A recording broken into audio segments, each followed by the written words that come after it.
오늘 아주 긴 두 장을 읽었습니다. 교재는 참조하시고요. 제가 간단하게 요약을 하겠습니다. 오늘은 8장과 9장인데 10재앙 중에서 두 번째부터 일곱 번째 재앙이 나와 있습니다. 이 10재앙은 머리 글자로 외우면 좋습니다. 피, 개, 이, 파, 악, 독, 우, 매, 흑, 장 이렇게 외우시면 됩니다. 물이 피가 되는 거, 그 다음에 개구리 재앙, 그 다음에 이 재앙, 피, 개, 이, 파, 파리. 그 다음 다섯 번째는 악질입니다. 악질. 악질은 요 개역 개정에는 가축 돌림병을 말하지요. 그 다음 여섯 번째부터는 독, 우, 매, 흑, 장. 독종, 그죠? 독종, 악성 종기 말합니다. 그 다음에 우박, 그 다음 메뚜기, 흑암, 장자 이렇습니다. 그런데 여기 이제 열 재앙을 읽으실 때 하나 기억하실 게 있는데요. 간혹 인터넷 자료를 보면 이게 하나님의 초역사적인 위대한 기적이 아니고 그 당시 있었던 자연 현상에 불과하다 이렇게 주장하는 학자가 꽤 있습니다. 이게 호르트 가설이라고 하는데요. 이게 뭐냐 하면 여러분 그 우리나라도 기온이 갑자기 상승하면 바닷물이 뜨거워지면 적조 현상이 생깁니다. 많이 들어보셨죠? 물이 벌겋게 이제 뭐 이렇게 적조 현상이 생기면 그게 물이 피가 되는 재앙이었다. 적조 현상이 생기면 거기 있는 개구리들이 숨을 못 쉬니까 육지로 올라오게 되겠죠. 그래서 피 재앙은 적조, 개구리는 물에서 못 사니까 올라오는 것. 개구리가 올라오니까 지저분하고 이러니까 이가 생기고 그 다음에 독종이 생기고 가축 돌림병이 생기는 거죠. 그런 식으로 이제 자연 현상에 불과한데 성경에 그걸 아주 뭐 하나님이 한 것이냐 대단한 기적인 양 그렇게 쓴 것에 불과하다. 그런데 그건 잘못된 겁니다. 호르트 가설은 잘못이지요. 몇 가지 이유가 있는데요. 상식적으로 생각해 보십시오. 그래서 생겨도 오늘 본문에 보면 며칠 만에 그게 딱딱 끝이 납니다. 자연 현상은 자연이 스스로 통제하는 것이 인간이 통제하는 게 아니죠. 그래서 시작이 우연일지 몰라도 끝나는 시점이 하나님의 뜻에 따라서 딱딱 된다. 그렇기 때문에 자연 현상으로 볼 수 없고 두 번째 더 결정적인 건 오늘 본문을 자세히 읽어보면 열 재앙 중에서 첫 번째부터 세 번째는 애굽 전역에서 생겼고요. 피, 개구리, 이, 파리 재앙부터는 고센 땅에는 안 생깁니다.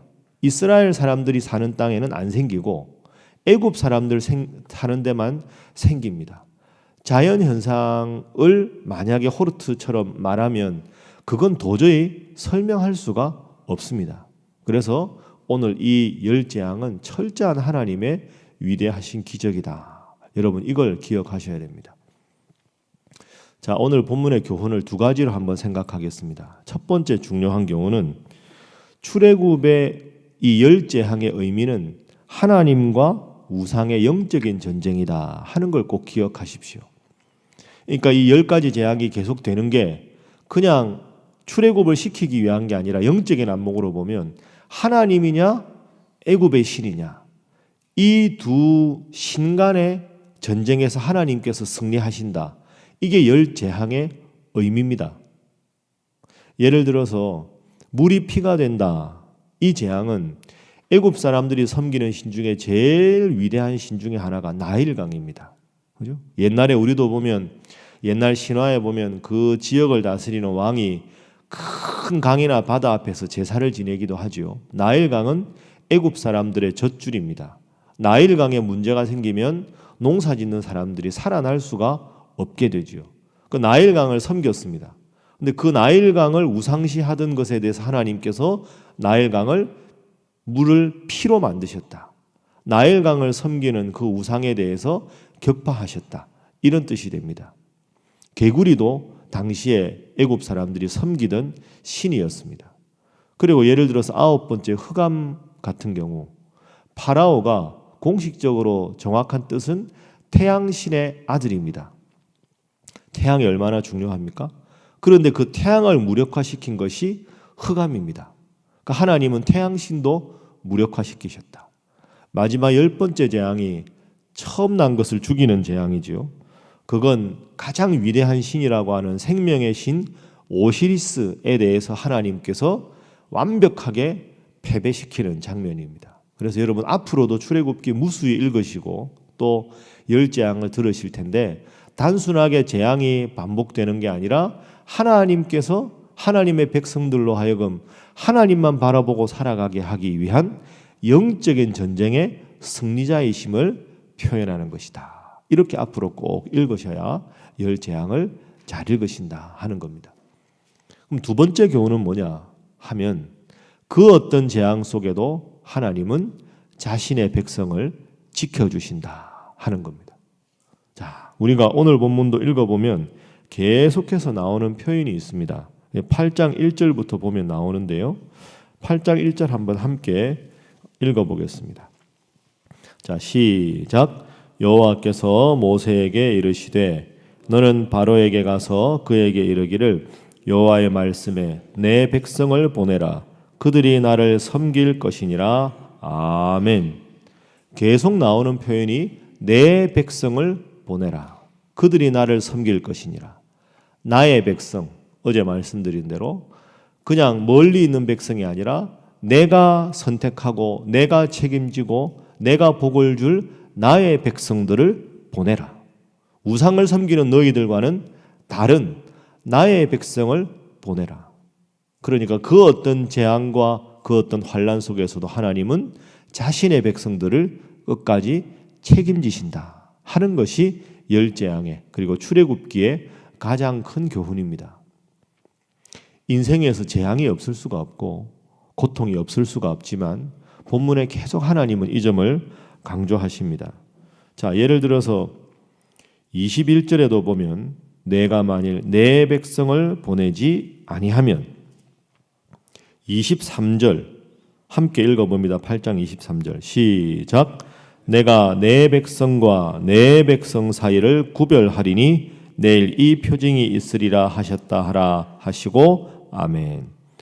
나의 백성, 하나님의 백성과 너의 백성, 애굽의 백성, 바로의 백성을 구별하겠다. 나의 백성을 책임져 주겠다. 그 어떤 환난 속에서도 하나님을 바라보는 백성을 하나님은 지키신다 하는 겁니다. 그리고 여러분 10가지 재앙을 쭉 읽어보면 처음부터 하나님께서 모세에게 출애굽을 시키라 이렇게 말하지 않았습니다. 바로에게 가서 뭐라고 말하느냐 하면 내가 나의 백성들과 더불어서 광야에 나가서 하나님께 제사를 지내게 하십시오. 이렇게 요구를 합니다. 바로가 안 된다고 하지요. 차라리 지내려면 여기서 지내라. 모세가 뭐라고 합니까? 애굽 사람들 다 우상을 섬기는데 여기서 애굽 사람 사이에서 하나님 섬기면 그들이 우리에게 돌 던지면 우리가 어떡합니까? 광야로 나가겠습니다. 여러분 여기에 깊은 의미가 있습니다. 광야는 사람이 살 수 없는 곳입니다. 사람이 살 수 없는 길을 나가서 거기서 하나님께 예배를 드린다는 건 이 현실적으로 생각하면 말이 안 되는 일입니다. 사람이 못 사는 지역에 가서 예배 드리고 돌아오겠다. 그게 무슨 말입니까? 오아시스도 아닌데. 그러니까 이 출애굽기의 가장 중요한 교훈은 하나님만 바라보면 하나님이 인생을 책임져 주시겠다. 이겁니다. 살 수 없는 땅 광야로 나가라. 거기서 내가 너희들을 지키고 보호해 주겠다. 그래서 그 약속이 결국 이루어지는 것이 만나를 주시고 메추라기를 주시고 낮에는 구름 기둥으로 밤에는 불 기둥으로 지켜주시는 거죠. 우리가 잘 부르는 찬송가처럼 주 없이 살 수 없네. 그걸 철저하게 훈련시키는 것이 열 재앙과 출애굽기의 교훈입니다. 그래서 여러분 계속해서 출애굽기를 읽으실 때 하나님께서 그 어떤 역경과 환난 속에서도 자신의 백성을 끝까지 지키시는 그 사랑을 꼭 기억하시고 내가 하나님께만 속해 있으면 하나님은 언제나 그 어떤 위기 가운데도 나를 지키신다 하는 믿음을 가지시고 그 소망을 다시 확인하면서 이 출애굽기를 통해서 큰 은혜 받으시는 여러분 모두가 되시기를 주님 이름으로 축복합니다. 함께 기도하겠습니다. 하나님, 늘 하나님 중심의 삶을 살아가게 하소서.